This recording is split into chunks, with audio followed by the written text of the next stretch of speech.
Disney's going through a lot. Disney reportedly is considering looking at firing one of their key anchors. That would be George Stephanopoulos, not David Muir, the guy with, the clothespins, holding back his fancy fire retardant jacket. He's just a phony, right? And they know that, I guess. But there's one George Stephanopoulos who has that weekend show. It's called This Week on ABC. And George Stephanopoulos, well, he's always been a Democrat, for goodness sakes. He was the flack for I was going to say Biden. I mean, he kind of was, right? But he was the actual flack, meaning the spokesperson at the White House for one Bill Clinton. So he's always been in bed with the Democrats. He doesn't even pretend not to be. And yet somehow he's walking around with a capital J, journalist over there on ABC. I don't think so. And so we heard over and over and over again for the last 8 years from him where he was really pushing his agenda and his viewpoint. And then Donald Trump decided to sue. And he sued and he won, or at least ABC settled. Georgie Pye was not too happy with that. No, Georgie was really, really mad. He exploded over that $16 million Trump settlement. How dare you? How dare you? Because you see, it was problematic. You see, George called Donald Trump something that was nothing short of libel and untrue.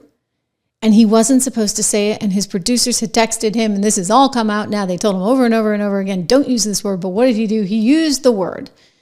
And so now Disney has to pay $16 million, $15 million to the Trump Library, plus another $1 million to the lawyers. And that has left questions about Mr. Stephanopoulos, that's a mouthful, future over there at ABC News. And you got somebody waiting in the wings. That would be one Jonathan Karl. Not that he would be any better. I mean, my gosh, he got up there and started to say how the Democrats reminded him of Reagan. I mean, that's a bit too far, shall we say. Here we go. Donald Trump has tried to define her. They talk about her, the Republicans, the Trump Republicans, as a San Francisco liberal, as a radical. They call her Comrade Kamala. But she gave a speech, George, that if you take out that section on abortion rights, much of this speech could have been delivered at a Republican convention before Trump. She talked tough on Iran. She promised that as commander-in-chief, America would have the most lethal and strongest fighting force in the world. She talked tough on Russia, on China. She talked about border security.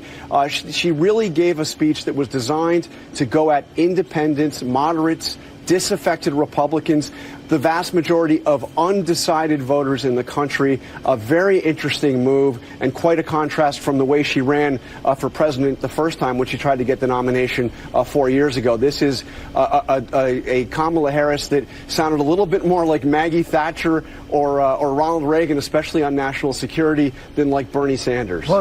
I don't think so. I think, buddy, you're really making a stretch there. Gosh, they so wanted her to win, didn't they? So much for that.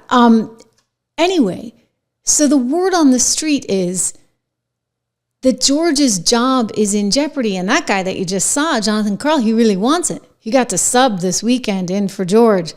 I don't think he'd be any improvement. But interesting, I don't know if George can recover from everything that's happened.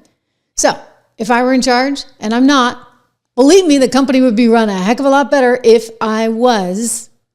But if I were in charge, I would say, George, you know what? You're working a zillion days a week, right? 6 days a week. Plus, you got to plan the show on Saturday. So really, you're working 7 days a week. Why don't you give yourself a break? Why don't you just do the entertainment stuff on Good Morning America? That's about your speed. And why don't we find somebody else to handle the political show? Because you've already tipped your hat, you've tipped your hand. Everybody knows where you stand. You hate Trump, and we can't go into the next 4 years dealing with that saga all over again. So if Bob Iger's smart, and sometimes I question it, but fundamentally I think he is.